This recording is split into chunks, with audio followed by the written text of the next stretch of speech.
तो गुरु सिद्धार्थ आनंद और ऋतिक रोशन फिर से एक बार मिलकर फाइटर लेकर आ रहे हैं, जो इससे पहले भी बैंग बैंग और वॉर में साथ काम कर चुके हैं। फाइटर को इंडिया का फर्स्ट एरियल एक्शन फिल्म बताया जा रहा है, जो कि इंडिया और पाकिस्तान के कॉन्फ्लिक्ट्स पे बेस्ड है। कितना नया और यूनिक टॉपिक है, मतलब इससे पहले इस टॉपिक पे हमने कोई फिल्म नहीं देखी है। और जैसे कि लोग कह रहे हैं कि ये इंडिया की फर्स्ट एरियल एक्शन फिल्म है, तो भाई साहब इसमें ऐसा क्या नया होने वाला है जो हमने इससे पहले इंडियन फिल्मों में नहीं देखा है? क्या हमने बॉलीवुड मूवीज में एरियल एक्शन सीन्स पहले नहीं देखा है? तो भाई तेजस में हम सब ने क्या देखा था? फाइटर वो नहीं है जो अपना टारगेट अचीव करता है, फाइटर वो है जो उन्हें ठोक देता है। तो फाइटर किसको ठोकता है? टारगेट को। और अगर टारगेट को ठोक देता है तो उसको क्या कहता है कि उसने टारगेट अपना अचीव कर लिया या कुछ और? दोनों में डिफरेंस क्या है? इसके बाद अनिल कपूर कह रहे हैं कि हमने तुम लोगों को हैंड पिक किया है ताकि तुम लोग एक दूसरे को जानो, बॉन्ड बनाओ। जंग में इंटरपर्सनल रिश्ते ही काम आएंगे। ये सही है।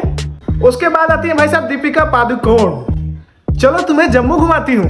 क्यों, तुम्हारा एक्स यहाँ से था? नहीं, पर शायद नेक्स्ट यहाँ से हो। वाह क्या सीन है।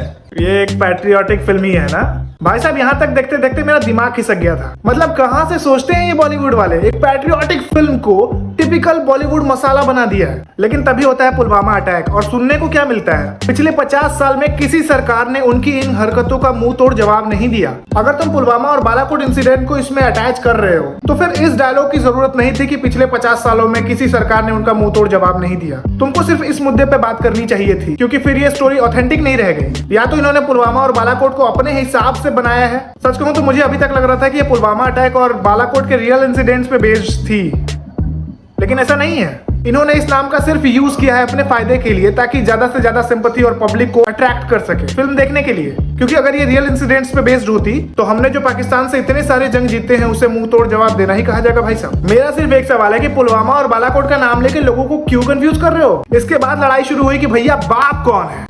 अबे ऐसे ऐसे डायलॉग्स लिखे हैं कि सुन के हंसी आ रही है, गूज़बम्प्स वाला कोई फील नहीं आ रहा। बिना इमोशन बिना फीलिंग्स के बस बक दो जो बोलना है। ईंट का जवाब पत्थर से देने आए हो? नहीं, धोखे का जवाब बदले से। तुमको कौन बोला था इनसे इतना उम्मीद रखने को? क्योंकि भाई साहब धोखा वही देता है जिनसे कोई उम्मीद रहती है। कि भाई तुमसे ये उम्मीद नहीं थी कि तुम हमको धोखा दोगे। जब तुमको पता है कि 50 साल से किसी सरकार ने मुंह तोड़ जवाब नहीं दिया, तो 50 साल से इनकी बकचोदी सह रहे हो ना, तो फिर उम्मीद क्यों करते हो कि ये धोखा नहीं देंगे? अब मेरा क्या टेक है इस ट्रेलर पे, उससे पहले देखते हैं कि पब्लिक क्या कहती है इस ट्रेलर के बारे में। कुछ लोगों ने इसे ग्रैंड स्केल, इंप्रेसिव एक्शन और ऋतिक के चार्म के लिए काफी प्रेज किया है, तो वहीं कुछ लोगों ने इसके क्लिंच प्लॉट, जिंगोइज्म और इंडिया पाकिस्तान के कॉन्फ्लिक्ट को अनरियलिस्टिक वे में दिखाने के लिए क्रिटिसाइज किया है। भाई मेरे हिसाब से फाइटर एक टिपिकल मसाला एंटरटेनर है, जो ऑडियंस के पैट्रियोटिक सेंटीमेंट को कैश इन करने की कोशिश कर रहा है। ट्रेलर में कुछ भी नया या ओरिजिनल नहीं है, और सिर्फ दीपिका पादुकोण और ऋतिक रोशन के स्टार पावर पर रिलाई करता है कि ये व्यूअर्स को अट्रैक्ट करेंगे। और सबसे इंपॉर्टेंट चीज जो इस ट्रेलर में मिसिंग है वो ये है कि ये कैरेक्टर्स और ऑडियंस के बीच में वो इमोशनल कनेक्शन बनाने में बुरी तरह से फेल हो गए हैं। हो सकता है कि फिल्म के प्लॉट को ज्यादा रिवील ना करने के लिए ऐसा ट्रेलर बनाया गया हो और असली सरप्राइज और कंटेंट फिल्म के लिए बचा के रखा गया हो। लेकिन साथ को आज क्या भाई साहब, मैं इस ट्रेलर से बिल्कुल भी सेटिस्फाइड नहीं हूँ। तुम्हारा क्या मानना है?